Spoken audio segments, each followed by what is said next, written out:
And Seth Kwame Champon is in the studio. He's a member of Parliament for Empire, so thanks for joining me. Thank you too. All right, what now are you making of all that has happened so far, for which Mr.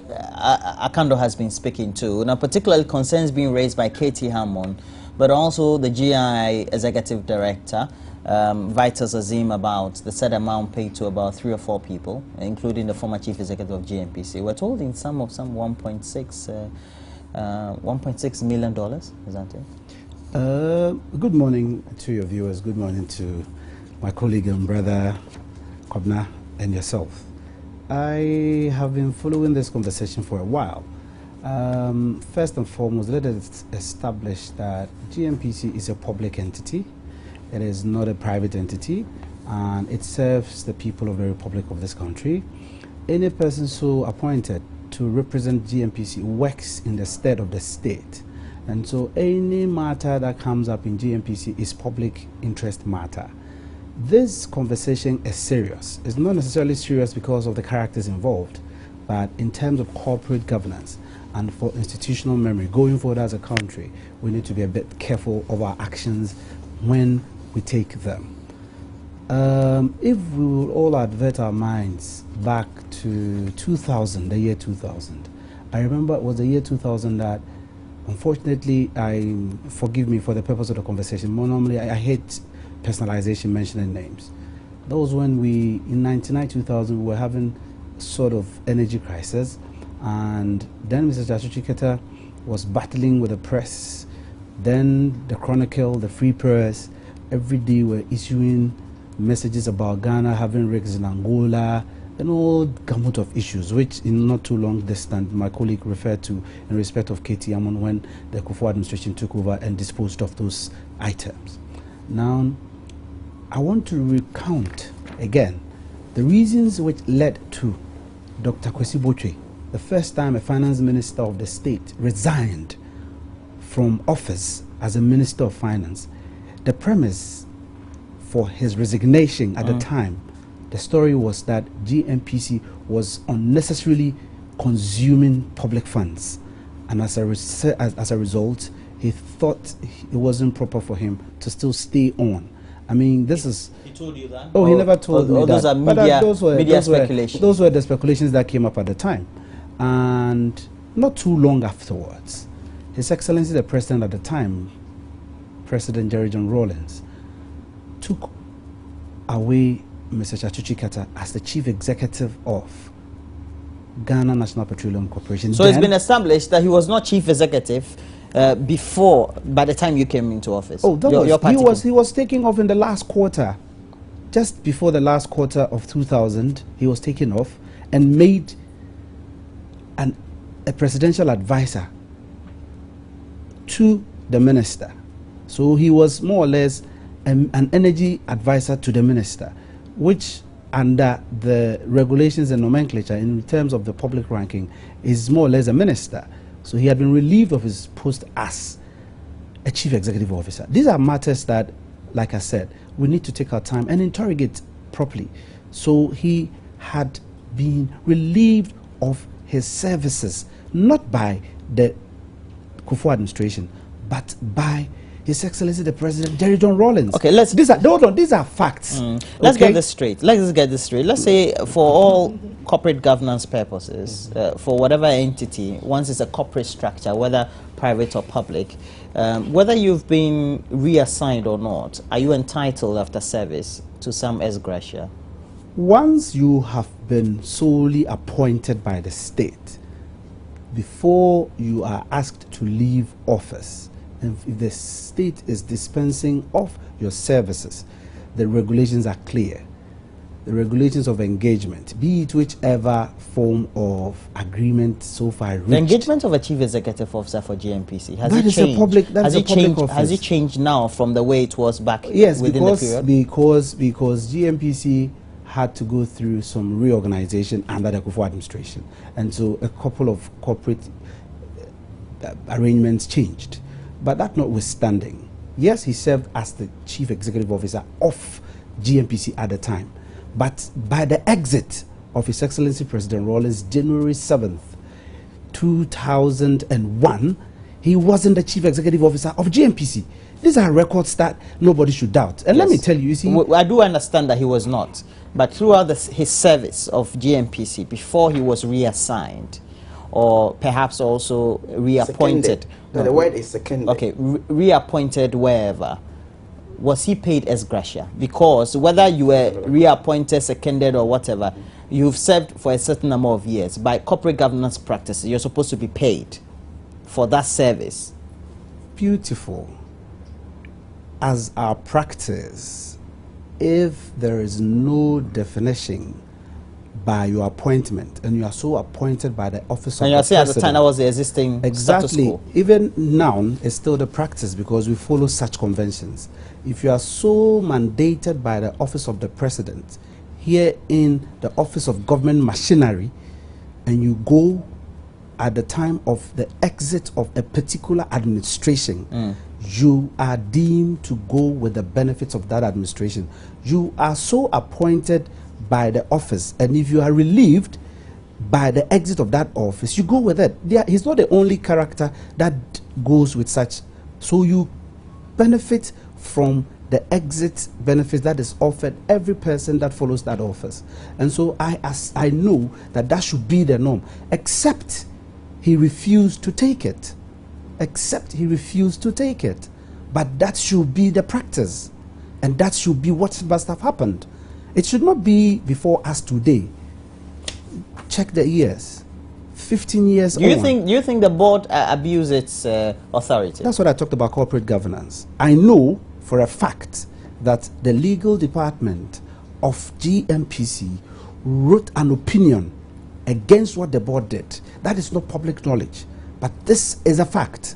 The current GNPC boss is not happy about it, but he can't voice it out because he's an appointee of the state. So forth offered. He told you that he's not happy? Oh, my brother. Let me be straight here. Don't worry. Let me be straight here. Fortunately, graciously, by the mandate of the people of Impriso, Kwewu, the constituency so-called, in the boundary of Kwewu South, I am a representative in government, and I work as a public servant of state. And if my colleague would be minded, I am a proud member of the security committee back in Parliament. That aside, we have relations. And so you know what you're talking about. And intelligence gathering. And you're a politician, so you have your sources. I don't need to second guess what I say. And as a public officer, I am minded of the oath I've sworn as a public servant. I don't need to denigrate any person in public office. And so when I speak with what I know of. I don't think these are matters that we should just make it a banter between one arm and against the other. It is not a matter for parties to debate on. That's why it started. So you think this is gross abuse? Gross abuse. That is the reason why I'm saying that this is not going to be... Akando doesn't seem to agree with you. No, of course. This is a conversation. I don't expect him to agree with me. But we must ensure that as people who have so sworn to serve this country, we need to do the thing that will help the country grow. Do you think, don't you think that the decision that has been taken by the board and management of GNPC will come back to haunt to them? Supposing, let's say, a thorough in-look is supposed to be made in the future into the transaction or the decision that has been taken. Let's get there. Okay. Let's get there. You see, let's set the record straight. The issue of Mr. Shachikata being seconded or being transferred from his GNPC to probably advise the president on issues about GNPC does not mean that he, as at that time, he was not a staff of GNPC. We have it in our ministry. We have people who have been seconded to the ministry from the Minerals Commission. So they take their entitlement from the Minerals Commission. They are staff of the Minerals Commission. Do you know it for a fact that at the time that he was seconded or reappointed to serve under the under the presidency at the time, led by Jerry John Rawlings, he was taking his entitlement from GNPC. You know that is a norm. You're talking about a norm. I'm asking you. That is a practice. That is a reality. Is that what happened, Mr. Akando? I am telling you that I am a deputy minister of a particular ministry. That is what is supposed to be done. Okay, so if that is not done, then they erred as at the time. Do you understand? Okay, and so if the person is taking his entitlement, he takes the entitlement from his parents' institution or agency, not where he is working, for example, in the ministry. Because it's just secondment. Just secondment. So the fact that he was not personally or physically present at the GNPC does not mean that he cannot take his entitlement from but he was GNPC. Not chief executive. Because the chief executive is not just any other position. No, but for which that if you're seconded, you still have to be drawing. You still have to be drawing the same salary or entitlement. We have a similar issue at hand in my ministry. The chief executive of the Minerals Commission has now been seconded to the ministry, and he works with us at the moment. And he's drawing the same salary. Of course. Whilst he works in the ministry. Of course. All right. You see, I just want just conclude for me, so I'll move on. No, I just want us to establish it. Since as far back as 1985, our government, who then was, as we've returned to, with the Bretton Woods, stopped what we call end of service benefits. The payment of end of service benefits. You're saying that in 1985? From 1985, they stopped what is called end of service benefits payments. For public officials? For public officials, all workers. That is why, no, hold on. That is why the Constitution which lies before us created Article 71. That is why it created Article 71. But you're not saying that the chief executive officer No, hold on. Is an Article 71 officer? No, he's not an Article 71 office holder. But if he has so been promoted by the president at the time to be an energy advisor, an advisor so appointed by the president, then he falls with the president when he leaves. That is a special role. That's what I'm talking about, corporate governance. Okay. I'm not just speaking as an MPP person. But I also asked an earlier question. Hold on. Okay, I'm not just speaking as an MPP person looking at Mr. Chachuchi Kata. It's not only Mr. Chachuchi Kata who is involved in this matter. Of course. There are a lot of people who are involved in this matter. But if he so be that the person that everybody, the light is on and so he's being mentioned, that's not my concern. My concern is about the practice. If the man served as an energy advisor, then he's equivalent to be a minister, and that was appointed by the then president. And so he goes with the staff of the office of the president. And so he. I also asked a question that at the time that for all the years he served in the GNPC, whether he was reappointed or seconded, he was not paid any entitlement, was he? I just told you about. Right, you are saying that because he was appointed directly by the president. No, I just told you about the creation of Article 71. And when it stopped under the Bretton Woods in 1995. Within the period, he's saying that within the period they paid others. Others in the same shoes. No, hold on. Who paid others? The President Kufuor's administration. Oh, no. You see, this is what I did. This is what you call. Okay, let's look at this. Hold on. This is what I did. This is the most dishonest comment, Kwabna, I would always not accept or entertain. Let us not allow such commentary to emanate from some of us. What's now the point is that my basis is that before a president so leaves office, you and I agree that what you currently working as an executive must be approved of by the legislature as we sit here, because the president so put together a committee that puts together all remunerations that are supposed to accrue to his subordinates. And here, Mr. Chachuchi Kata and the other appointees were the subordinate of President Rawlings. So his committee, which put together the Green Street Committee, did that work before President Kufuor came into office. It is not President Kufuor, including the PR manager. Of course, including the PR manager. They didn't kick him out. Don't speak authoritatively on this matter. They did not kick him out. They never kicked him out. Before the payment of the ex-gratia, why did they take him out? They never took him out. They never took him out. I think that did he receive gentlemen, Mr. Akando, Mr. Akando and Kwame. Now listen to me. Now listen to me, sir. The two of you.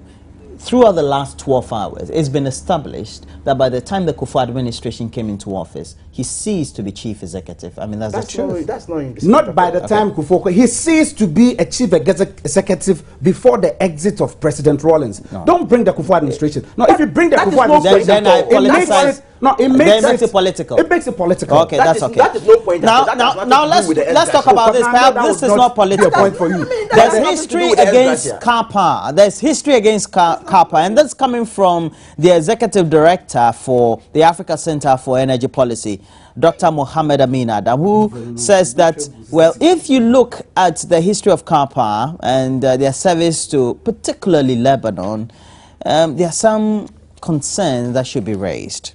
He says that the enthusiasm with which we've met with the arrival of the badge must be tempered given that in Lebanon, for instance, 9 out of the 11 turbines of the power ship broke down a few months after the Lebanese government engaged the company, the manufacturers or those who put together the Karpower, Karadenis, and the badge construction company.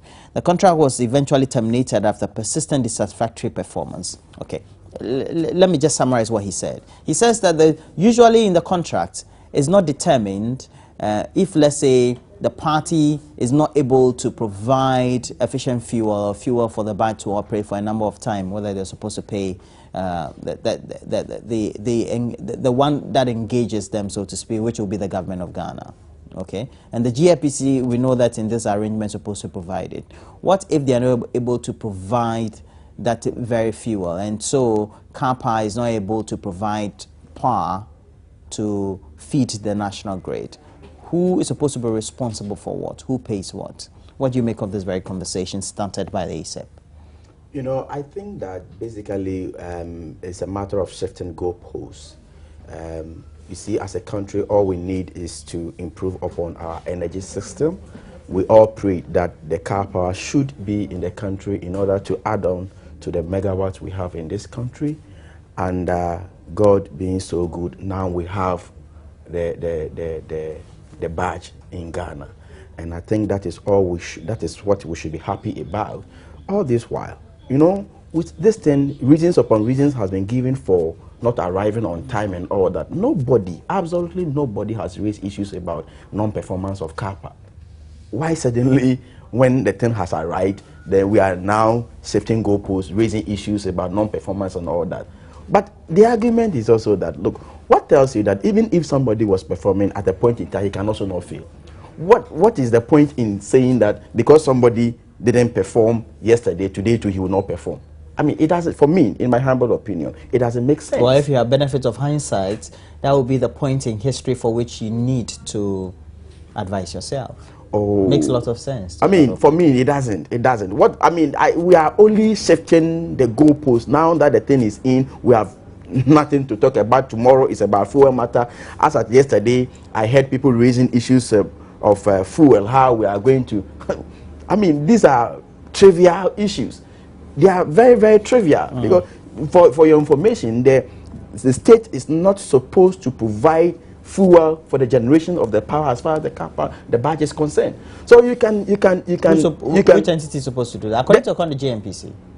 Yes, the guarantee. I mean, they've raised, yes, from that. So it's a matter of we generating the power and we paying for it. You understand? And so you can see the attempt, the desperation in shifting of goalposts. Today is that now when the thing is solved or it's been fixed, let's move on to another reason and all that. And you see, yesterday I also heard, this argument of the Karpower or the badge not being the solution to the doomsaw in this country and all that. Of course, who has said that is going to be the total solution to the doomsaw in this country? Nobody has said that.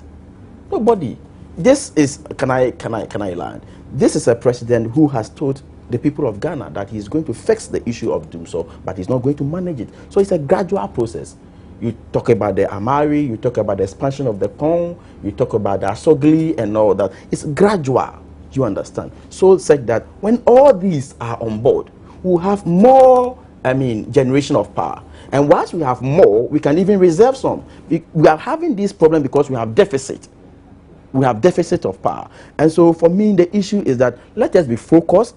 And I am very happy the president is resolute about what he is doing, and not the issue of because this person didn't perform tomorrow, fuel issues and all that. I think they are trivial issues. We should focus on the main issue. Now, are there trivialities? For example, if they reneged on a certain part of their contract, or perhaps a service they are supposed to provide in one country, that should be history in hindsight.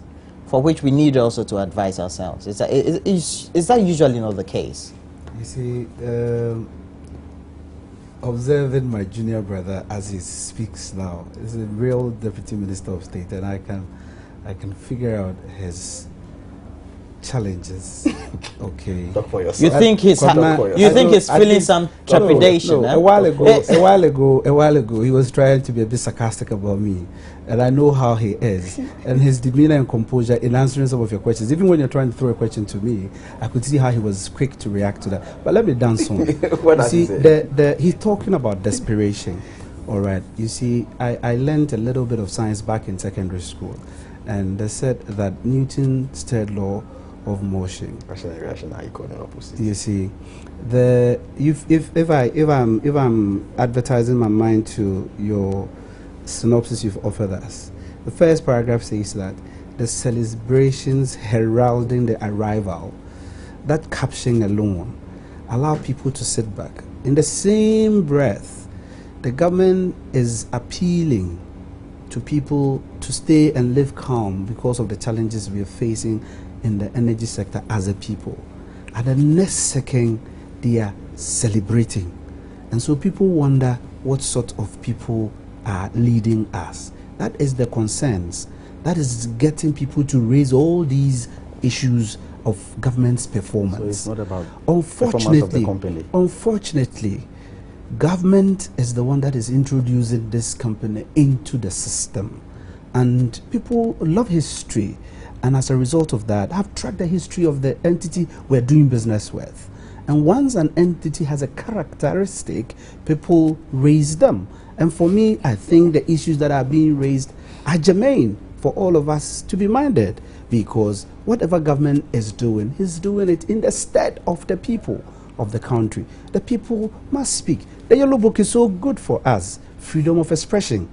It must be done within the confines and the limits of the law and the regulations of fundamental freedoms. But I think that it is a serious matter that needs to be looked into. I'm happy that people are calling for us to manage our expectations of the current difficulty, because it's still thermal energy we are going to generate. I always say that we have enough installed capacity if we really had the wherewithal. What we needed was enough liquid to ensure that we fired our engines to provide the country with. So you're saying it's a financial problem? Oh, basically, bottom line. I won't deviate from that subject. So you're saying even bringing the power badge is not a means in itself? It's still thermal generation. You have to buy the hydrocarbons which have been processed. If be it cars, no, be it, of course, because that is a lot more understandable. That is why we are going to go, because that is what needs to be done. So if you are raising the tariffs, you just match your walk with the talk. Because you want to raise the tariffs, you are talking about it, give the service. When the service is available and people who are using the service for commercial ends are making their needed profits, that's it, so be it. Get the service for the people. That is the demand of the people, nothing more. That is what the people want. Make the service available. It's not about these conversations, corridors every day talking about where we have done this, we've added this, we've done that. Where but is they've it? been added. No, I'm not saying they have not been added. If we've added them, so the management of it, the sweetness of the pudding is in the eating. Mr. Kando, show us. Is that the reality? That despite all this that we have, we could be in a situation where we may not have even enough to buy fuel? Oh, it is not at all, because I've already indicated that it is not the responsibility of government to be providing drums of fuel to fire the barge, and that guaranteed has been established for, a smooth generation of power as far as the barge is concerned. And let me assure my brother here that, look, except of course you decide not to see the effort that government is making to fix this particular situation. Nobody has ever said that this situation is good and we are clapping and we are jubilating and we are celebrating the fact that we have darkness or we are experiencing doomsday in this country. But we should also establish the fact that it's a problem that has been with us over years. And thank God we have a president who says he's going to fix the situation, he's going to fix the energy crisis in this country. And so we should at least appreciate, recognize the pragmatic steps being taken. The issues where, oh, the badge wouldn't come at all, it has delayed, they are lying to us and all that. These were the issues. For some time now, for months, we all knew, I mean, this badge was coming. I mean, they had manufacturer problems and all that. Nobody, no, I never heard, except of course, if you heard it yourself, nobody raised issues of the company's non-performance. I know they will raise another issue tomorrow. I know, and I cannot guess what they will say tomorrow. But the issue is that, look, we are going to add on to 225 megawatts. That is positive. It is a plus. So, as for the prophets of dooms or whatever, they can do whatever. This is a democratic dispensation. Everybody can express his or her opinion on whatever he sees, whether what he says makes sense or not. But what it is that, for me, the main issue is that government is committed in fixing the energy situation, and issues about tariff or the increase in tariff and what have you. Look, we can always make the comparison. Ghana is for all of us. The money is for, it is not for His Excellency John Dramani Mahama's family. So if we all agree that, look, we should use the money that is supposed to construct the Dwaboso to Akontombra Road or Dwaboso to Bodi Road in buying fuel, so be it, so that we will not turn back and ask for that particular road. But it is in the interest of our brothers on the opposite side to use that money and stop the construction of the road, so that they will turn back and ask us, what have you done? What have you done? So that they will also, probably Ghanaians will listen to them and come back to power. But for me, the main issue is that, Roland, I think that the government, the signs are clear.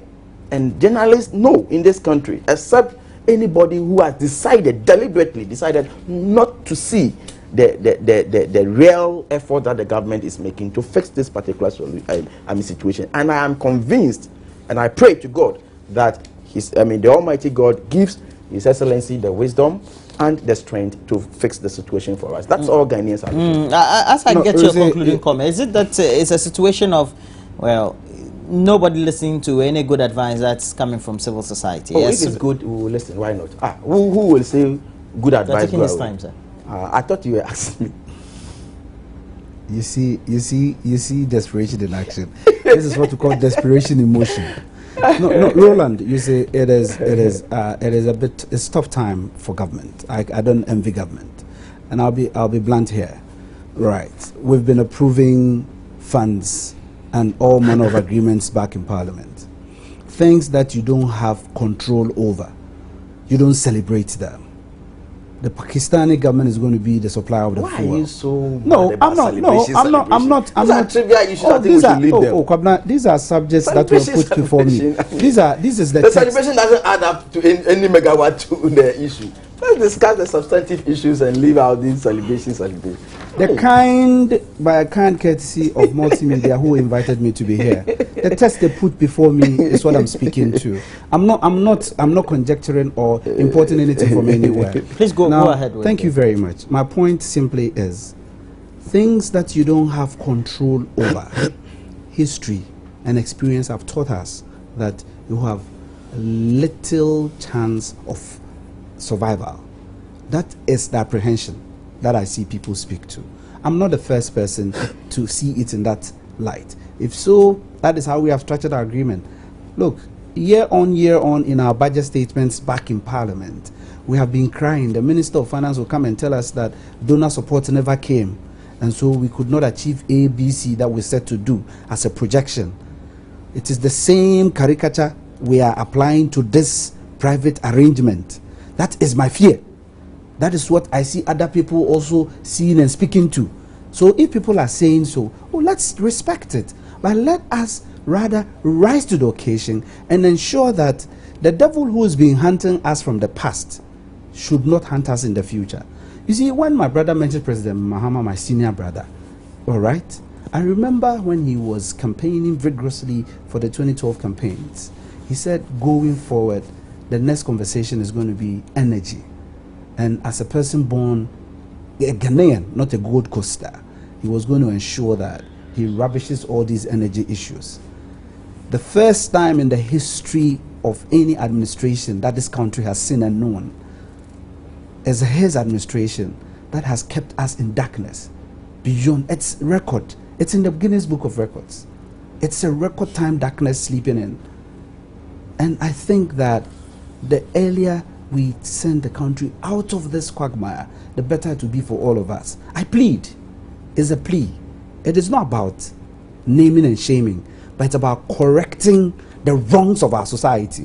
That is what we Ghanaians, right. I pride myself as a Ghanaian, that is what we Ghanaians want to see from this administration. It's not about just praise worshipping or hero worshipping. No, it's about getting the business done. You think what needs to be You done? know the difficulty. You know the difficulty. I'm in government, and so the collective failure, ultimate failure of this administration affects me. Well, you like saying that. I need to say so because I'm a Ghanaian. All right. And so if we speak, apparently my time is your up. ears and listen clearly. We are very sorry about that. Apparently my time is up. When he gets a campaign message like this, we have. You stop here. You never apparently stop. we just have 2 minutes on this. Some political watchers are asking Gloria because there was a court ruling apparently yesterday prohibiting the police and the attorney general for using the circuit court to stifle demonstration.